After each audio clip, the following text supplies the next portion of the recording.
تمہاری طرف سے پلٹ کر برائی نہیں ہونی چاہیے۔ ہاں اگر کہ اس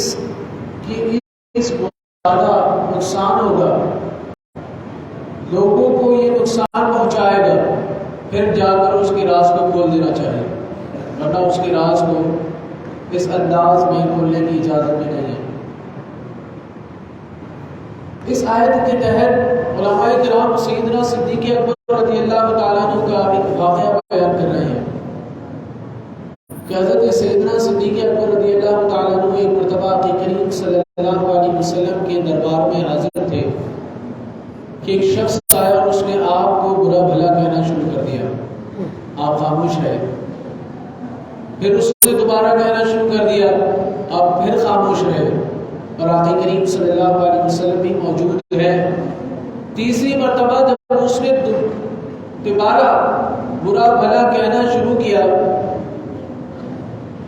تو سیدنا صدیق اکبر رضی اللہ تعالیٰ عنہ نے اب تیسری مرتبہ اس کے برا بھلا کہنے پر اس کو جواب دینا شروع کر دیا۔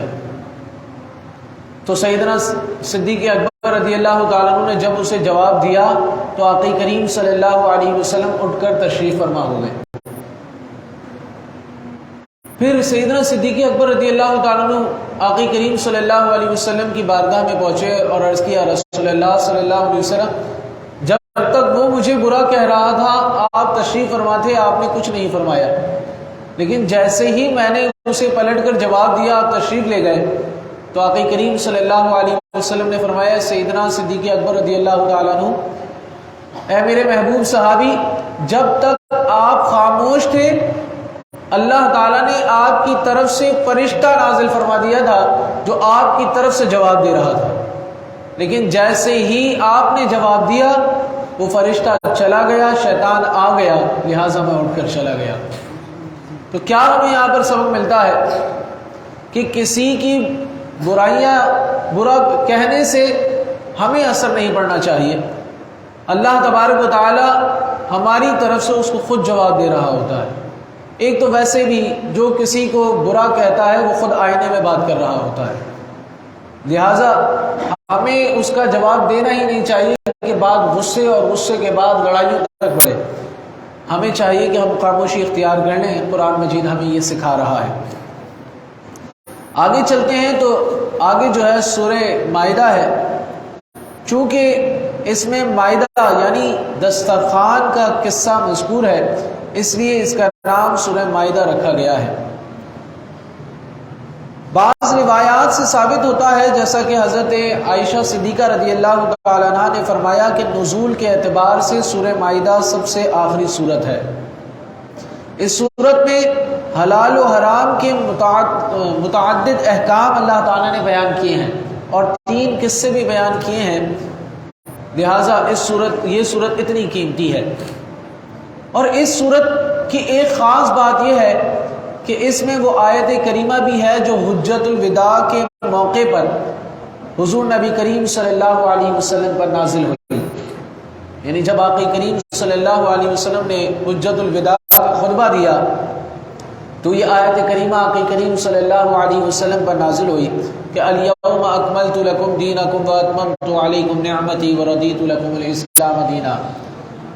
یہ وہ آیت ہے جس کے بارے میں ایک یہودی نے حضرت عمر فاروق رضی اللہ تعالیٰ عنہ کے پاس آ کر عرض کی کہ اگر یہ آیت ہمارے اوپر نازل ہوتی تو ہم اس دن کو یوم العید قرار دیتے۔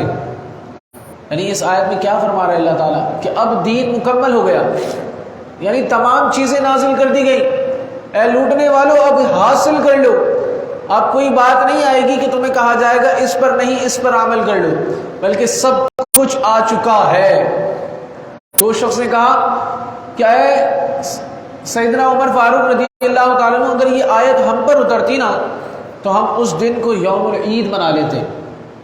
تو حضرت عمر فاروق رضی اللہ تعالیٰ عنہ کا جواب سنیے، آپ نے فرمایا میں اس دن کو بھی جانتا ہوں اور اس گھڑی کو بھی جانتا ہوں جب رسول اللہ صلی اللہ علیہ وسلم پر یہ آیت نازل ہوئی۔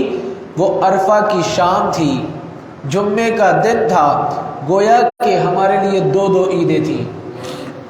یعنی بقرہ عید بھی تھی، عرفہ کی رات اللہ تبارک و تعالیٰ کتنا زیادہ لوگوں کو بخش رہا ہوتا ہے. تو یہ آیت کریمہ اس وقت نازل ہوئی. لیکن اس آیت کریمہ سے جو یہاں پر آپ کو اور ہم نے سیکھنا ہے وہ یہ کہ اللہ تعالیٰ نے واضح فرما دیا کہ دین مکمل ہو چکا ہے. اب ہر شخص کو، کسی بھی شخص کو کوئی پریشانی نہیں ہونی چاہیے. اللہ تعالیٰ نے ہر چیز قرآن و حدیث میں بیان کر دی ہے. تو لہٰذا ہمیں چاہیے ہم قرآن و حدیث سے اپنی زندگیوں کو انمول بنائیں اور اپنی آخرت کو بہتر سے بہتر کرتے چلے جائیں.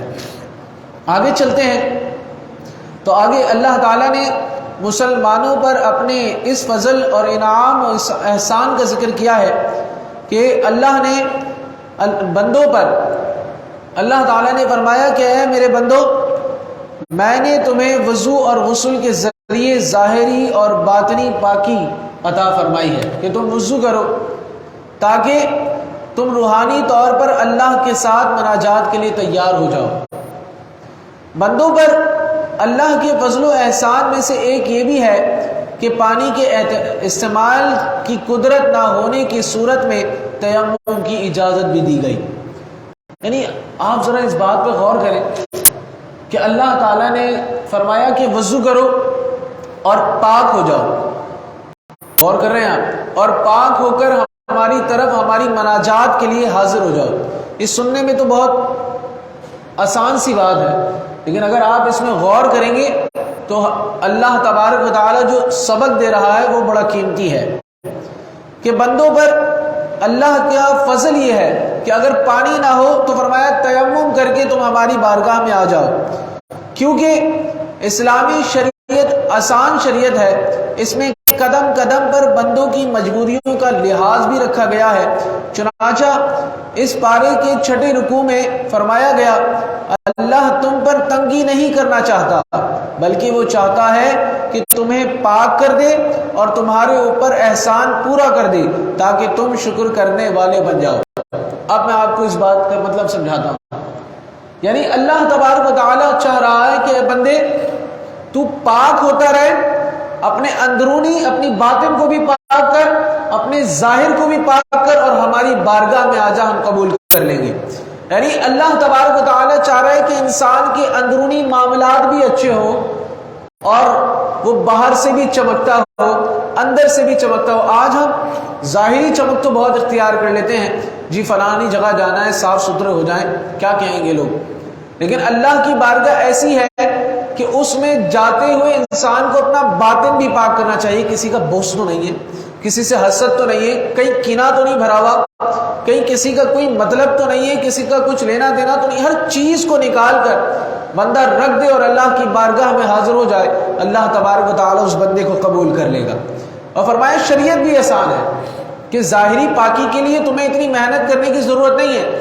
فرمایا اگر پانی نہیں ہے تو کسی کی شہرت، کسی کے مال ایسا ہے کہ تمہیں دنیا میں اتنا تباہ کر دیتا ہے کہ تم قتل کرنے پر بھی راضی ہو جاتے ہو، جس سے تمہاری دنیا بھی تباہ ہو جاتی ہے اور تمہاری آخرت بھی تباہ ہو جاتی ہے. تو واقعہ کیا ہے اور اللہ تعالیٰ کن لوگوں کو سمجھا رہا ہے، اس طرف بھی آئیں گے. فرمایا قابیل اور حابیل یہ دونوں بھائی ہیں، حضرت آدم علیہ السلام کی اولاد ہیں.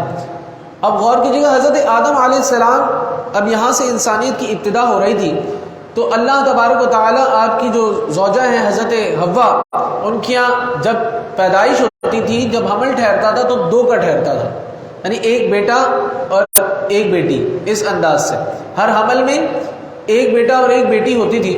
اور ان کا نکاح کیسے ہوتا تھا کہ پہلے حمل سے جو بیٹا ہے اس کا نکاح دوسرے حمل والی بیٹی سے ہوتا تھا، اور پہلے حمل کی جو بیٹی ہے اس کا نکاح دوسرے حمل والے لڑکے سے ہوتا تھا. یہ اس انداز سے کیونکہ شریعت کی ابتدا تھی. لہذا قابیل کے ساتھ پیدا ہونے والی جو بہن تھی اس کی، وہ بہت خوبصورت تھی، تو اس نے کہا کہ میں اسی سے شادی کروں گا، جبکہ حابیل کا اس سے نکاح ہونا تھا. تو حضرت آدم علیہ السلام نے فرمایا یہ تو منع ہے، اللہ تعالیٰ نے منع فرمایا یہ تو تیرے ساتھ ہونے والی ہے، لہٰذا اس سے تیرا نکاح نہیں ہو سکتا. جو حابیل کے ساتھ ہوئی ہے اس سے تیرا نکاح ہوگا، لہٰذا وہ نہ مانا. تو حضرت آدم علیہ السلام نے فرمایا اب ایسا کرو، قربانی پیش کرو، اللہ تعالیٰ جس کی قربانی کو قبول کر لے گا اس کا نکاح میں اس لڑکی سے کر دوں گا. لہٰذا قربانی بھی اس وقت اس انداز سے ہوتی تھی کہ پہاڑوں پر جا کر اپنی اپنی قربانی کو پیش کر دیا جاتا تھا. آگ آتی تھی جس کی قربانی کو لے جایا کرتی تھی، وہ قربانی اللہ کی بارگاہ میں مقبول ہو جایا کرتی تھی. تو لہٰذا دونوں نے قربانی پیش کی، حابیل کی قربانی قبول ہو گئی، لہٰذا نکاح ہو گیا. اب قابیل حسد کے اندر آ گیا اور اس نے اپنے حسد کو اور بڑھایا کہ اب تو زیادہ بے عزتی ہو گئی. لہٰذا یہ فرمایا جا رہا ہے جب انسان حسد پیدا کرتا ہے تو بے عزتی کے بعد بے عزتی ہوتی ہے اور دنیا میں وہ مشہور ہوتا چلا جاتا ہے. تو فرمایا حسد کبھی پیدا نہیں کرنا، یہ ختم نہیں ہوتا بلکہ بڑھتا چلا جاتا ہے اور اتنا بڑھ جاتا ہے کہ انسان چھوڑتا نہیں ہے کسی اپنے دشمن کو، یعنی دشمنی کے اندر اتر جاتا ہے. تو بات کہاں سے شروع ہوئی اور کہاں تک آ گئی تھی؟ اب تو بے عزتی برداشت ہی نہ ہوئی، لہٰذا اس نے حابیل کا قتل کر دیا. تو اللہ تبارک و تعالی یہ واقعہ پیش کر کے فرما رہا ہے یہی حسد یہودیوں کے اندر بھی پایا جاتا ہے، جس کی وجہ سے انہوں نے حضور نبی کریم صلی اللہ علیہ وسلم کی رسالت کا انکار کیا اور آج تک وہ اہل اسلام کو نقصان پہنچانے کے لیے ہیں. یہ جو کہتے ہیں نا ہم بڑی محبت کرتے ہیں انسانیت سے، یہ انسانیت سے محبت نہیں کرتے بلکہ یہ سب کو ایک طرف کرنا چاہتے ہیں اور مسلمانوں کو ایک طرف کر کے ختم کرنا چاہتے ہیں. تو اللہ تبارک و تعالیٰ نے ان کے رازوں کو فاش کر رکھا ہے قرآن مجید میں، اسی لیے انہوں نے آج کی نسل کو قرآن سے بھی دور کر دیا ہے. لہٰذا قرآن سمجھنے کے لیے کوئی تیار ہی نہیں ہے کہ وہ ان لوگوں کے شکنجے سے بچ سکے اور اسلام کے اندر رہتے ہوئے اسلام کے جھنڈے کو بلند کر سکے. تو دیکھیے قرآن مجید نے واضح کر دیا ہے کہ ان کے اندر یہ حسد ہے، یہ تمہیں قتل کر تک ڈالیں گے، تمہیں قتل کرنے کے لیے تیار ہیں، یہ تمہیں چھوڑیں گے نہیں. تو ان سے بچا جائے. آگے چلتے ہیں تو آگے اللہ تبارک و تعالی چور کی سزا کو بیان کر رہا ہے. 10ویں رکوع میں چوری کرنے والے مرد اور چوری کرنے والی عورت کا ہاتھ کاٹنے کا حکم دیا گیا ہے. فرمایا کیونکہ یہ ملک کے امن اور تحفظ کے لیے خطرہ بنتے ہیں، لہٰذا ان کو ایسی سزا دینا ضروری ہے جس سے دوسرے عبرت حاصل کریں. یہاں یہ حقیقت پیش نظر رکھنا ضروری ہے کہ اسلام انسان کی جان، عزت اور مال کی حفاظت کو بڑی اہمیت دیتا ہے اور ان کے لیے خطرہ بننے والوں کے لیے ایسی عبرتناک سزائیں تجویز کرتا ہے کہ ان کا تصور ہی انسان کو جرم کے ارتکاب سے روک لے. تو ایسے لوگوں کو سر اٹھانے کا موقع نہ ملے جو برائیاں کرتے ہیں. تو لہٰذا اللہ تبارک و تعالیٰ نے یہ حکم نازل کیا کہ چند لوگوں کے اگر ہاتھ کٹ جائیں گے نا، ہاتھ پیر کٹ جائیں گے تو باقی تمام لوگ اس برائی سے محفوظ رہیں گے. آج کی دنیا میں جرائم اس لیے ہیں کیونکہ ہم نے قرآن مجید جیسے ہی سمجھنا چھوڑا. یاد رکھیے گا دوستو، آپ کے سامنے یہ بات نظر کرو کہ قرآن کو پڑھنا اور یعنی کہ ناظرہ پڑھنا اور حفظ پڑھنا کوئی واجب نہیں ہے. اس کی فضیلت ہے کہ اللہ تبارک و تعالی آپ کو نوازے گا، لیکن قرآن سمجھنا لازم ہے جس کو ہم نے پس سے پش ڈال رکھا ہے. آج آپ دیکھیں پتھر بھی اٹھائیں تو ایک حافظ نکلتا ہے، لیکن قرآن سمجھنے والے آج کم ہوتے چلے جا رہے ہیں. یہ اسی وجہ سے ہے، یہ پورا کھیل رچا گیا ہے اور اس کھیل کے اندر ہم سب آ چکے ہیں. تو دیکھیے قرآن مجید کے جتنا زیادہ سمجھنے والے کم ہوئے اتنا ہی زیادہ یہ سزائیں ختم ہوتی چلی گئیں، دنیاوی اصول آتے چلے گئے جو ان کے بنائے ہوئے تھے، آج اس پر عمل کیا جا رہا ہے. اور آگے جو آیت مبارکہ میں آپ کو سنا رہا ہوں یہ اتنی قیمتی ہے، وہ یہ اسی بات کی دلالت کر رہی ہے.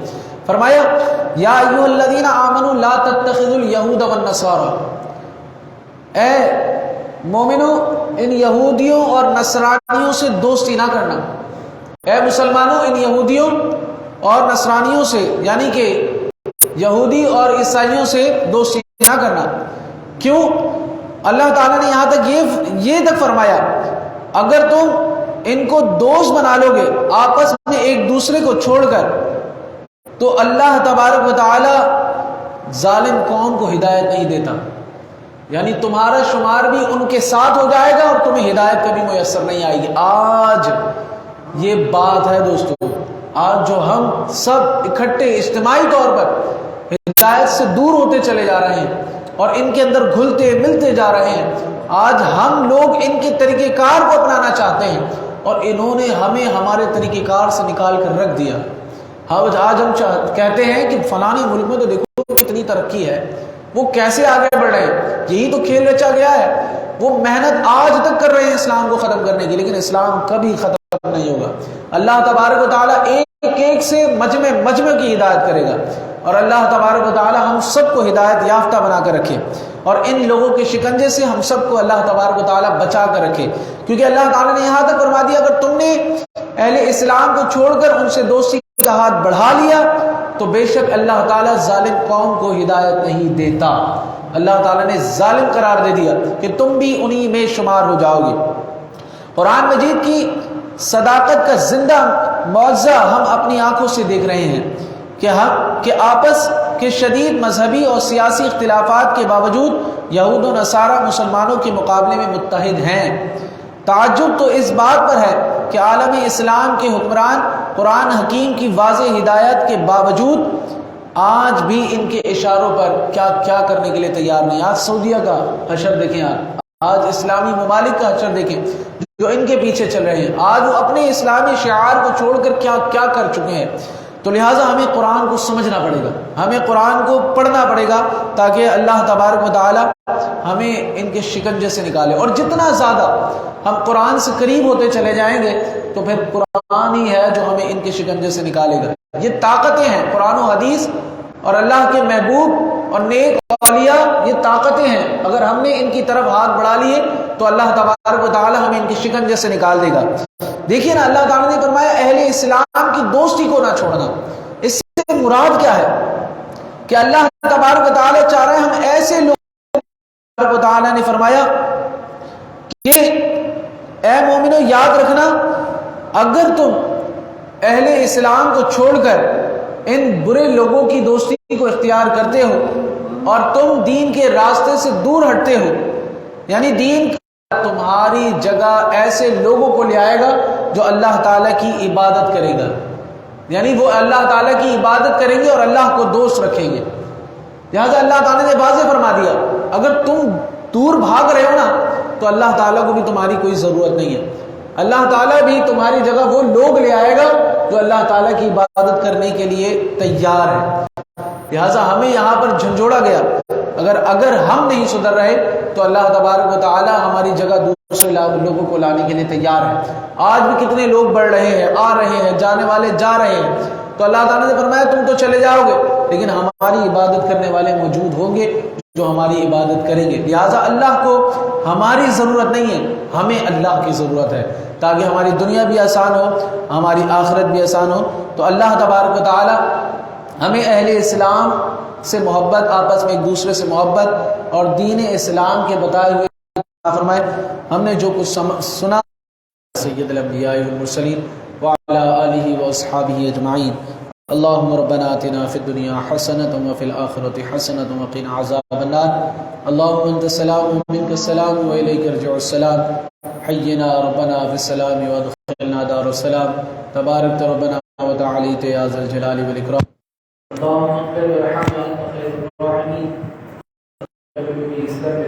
على کائنات میں بادشاہ اے رب جلال، ہم قرآن کی محفل میں سجادہ یہاں بیٹھتے ہیں، اے اللہ ہم سب کی بخشش و مغفرت فرما۔ اے اللہ قرآن کے نور سے ہمارے قلب کو بھی، ہمارے گھر کو بھی، ہمارے گھر کی ہر فرد کو بھی اے اللہ منور فرما دے۔ اے اللہ ہماری تمام برائیوں کو معاف فرما، اس رمضان المبارک میں اے اللہ ہم سب کو نجات عطا فرما، اے اللہ جہنم سے نجات عطا فرما، اے اللہ اپنی رضا